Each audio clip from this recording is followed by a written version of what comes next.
حضرت مالک بن دینار فرماتے میں نے 60 حج کیے. ایک حج کے موقع پر میں نے بڑا رش دیکھا, لاکھوں کا اجتماع ہوا. میری باتوں کی سمجھ تو آ رہی ہے نا آپ دوستوں؟ جو نہیں بول رہے انہیں بھی آ رہی ہے نا؟ اللہ جزا دے. کہتے لاکھوں کا مجمع تھا تو میرے دل میں خیال آیا, میں نے کہا اے اللہ, اتنے لوگ آئے ہیں, ان کا حج قبول بھی ہوا ہے کہ نہیں؟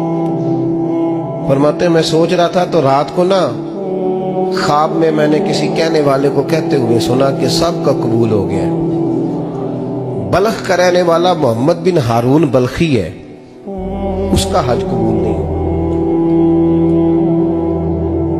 فرماتے ہیں شہروں کے علیحدہ علیحدہ خیمے لگتے تھے. اب بھی آپ حج کرنے جائیں تو پاکستانیوں کی رہائشیں علیحدہ ہوتی ہیں, انڈین کی علیحدہ, بنگلہ دیش کے علیحدہ, مصری, یمنی, سب لوگ علیحدہ علیحدہ رہائشیں ہوتی ہیں, جھنڈے لگے ہوتے ہیں ملکوں کے. کہتے ہیں میں نے سویرے اٹھ کے ڈھونڈنا شروع کر دیا, ڈھونڈتا ہوں وہ بندہ ملے. کہتے ہیں جہاں بلخ شہر کے لوگ رہتے تھے وہاں چلا گیا تو میں نے لوگوں سے پوچھا تم میں محمد بن ہارون بلخی کون ہے؟ لوگ کہنے لگے وہ تو بڑا نیک آدمی ہے, پرہیزگار ہے, بڑے بھولے بھالے, بڑے اللہ والے, ریاض آپ کو بس ہم ہی جانتے, وہ تو بڑا نیک ہے, پرہیزگار آدمی. میں نے کہا اچھا کہاں ہے؟ انہوں نے کہا پہاڑ کے پیچھے اس نے خیمہ لگایا ہوا ہے, ساری رات عبادت کرتا ہے, سارا دن روزہ رکھتا ہے, قائم اللیل ہے, صائم الدہر ہے. کیا بات؟ فرماتے ہیں میں ان لوگوں کی بات سن کے حیران ہو گیا کہ مجھے کیا بتایا گیا, یہ کیا کہہ رہے ہیں؟ فرماتے ہیں میں پہاڑ کے پیچھے گیا. حضرت مالک بن دینار علیہ رحمہ فرماتے ہیں جب میں وہاں پہنچا تو میں نے اس شخص کو مصلی پہ بیٹھے دیکھا. کثرت عبادت کے آثار اس کے وجود پر نظر آ رہے, سیدھا بازو اس کا کٹا ہوا تھا. فرماتے 2 رکعتیں مکمل کر کے نا میں نے اسے السلام علیکم کہا تو مجھے کہنے لگا وعلیکم السلام, آپ مالک بن دینار ہیں؟ میں نے کہا بڑی اس کی فراست ہے. فرماتے پھر اس نے ٹھنڈی سانس لی, کہنے لگا آپ کو خواب آئی ہوگی کہ میرا حج قبول نہیں. فرماتے مجھ پر اور بجلی گری کہ کیا کہہ رہا. فرماتے میں نے کہا یار لوگ بھی تیری تعریف کر رہے ہیں اور تیری بصیرت بھی بڑی ہے, تو یہ ماجرا کیا ہے؟ کہنے لگا آپ نہ پوچھیں. یہ کہہ کے اس نے رونا شروع کیا, دیر تک روتا رہا. میں نے کہا نہیں یار تو بتا. کہنے لگا نہیں آپ نہ پوچھیں, آپ ناراض ہو گئے. میں نے کہا میں نہیں ہوتا, تو بولنا.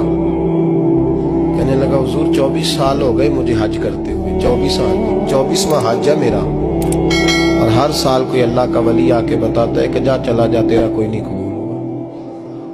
بے پروائی ویک سجن دی جتھے کسے دی پیش نہ جاوے, انہیں تاجہ والے در در رولے تے منگتیاں تخت بٹھاوے, آزم کسے نو کارا ملدا ہی کوئی کعبے و خالی آوے.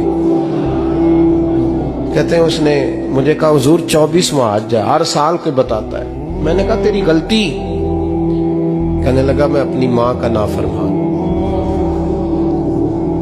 میں نے کہا واقعہ کیا ہوا؟ کہنے لگا حضرت اللہ نے مجھے دولت دی, مال دیا, زمینیں دی تو میں عیاش ہو گیا.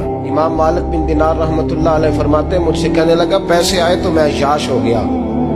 رمضان کا مہینہ تھا, عصر کے بعد میری اماں افطاری کی تیاری کر رہی تھی, میں گیا, میں نے کہا شراب پی ہوئی, اماں روٹی دے. تو اماں کہنے لگی شرم کر, شرم کر, روزہ رکھا نہیں تو جنہوں نے رکھا ہے ان کا تو خیال کر. کہتے اماں کی بات کا مجھے غصہ لگا. میں کہا کرتا ہوں بد نصیب ہے وہ بیٹا جس کا باپ اس سے بات کرتے ہوئے ڈرتا ہے کہ پتہ نہیں کہاں سے بولے گا. بد نصیب نہیں وہ بیٹا جس کی ماں اس سے بات کرتے ہوئے سہم جاتی ہے کہ پتہ نہیں کون سی بولی بولے گا. بد نصیب نہیں کہ ماں باپ بھی جس سے کھول کے بات نہ کر سکے. حضرت مالک بن دینار سے کہنے لگا اماں نے جب کہا نا شرم کر تو مجھے غصہ آیا, میں نے ماں کو تھپڑ مارا اور میری ماں جلتے ہوئے تندور میں گری. لوگوں نے مجھے پکڑ کے اندر بند کر دیا کمرے میں. ساری رات میں شور سنتا رہا پر نشے میں دھوت رہا. سویرے آنکھ کھلی تو میری بیوی بیگ باندھ رہی تھی. میں نے کہا کہاں جا رہی ہو؟ کہنے لگی جو ماں کا نہیں بنا میرا کیسے بنے گا. میں نے کہا میری اماں کا وہ تو لوگوں نے رات کو ہی دفن کر دی جنازہ پڑھ کے. تڑپ کے کہنے لگا مجھے کیوں نہیں بتایا؟ تو کہتے ہیں لوگ کہنے لگے تیری مرتی ہوئی ماں کہہ گئی تھی اسے میرا منہ نہ دیکھنے دینا.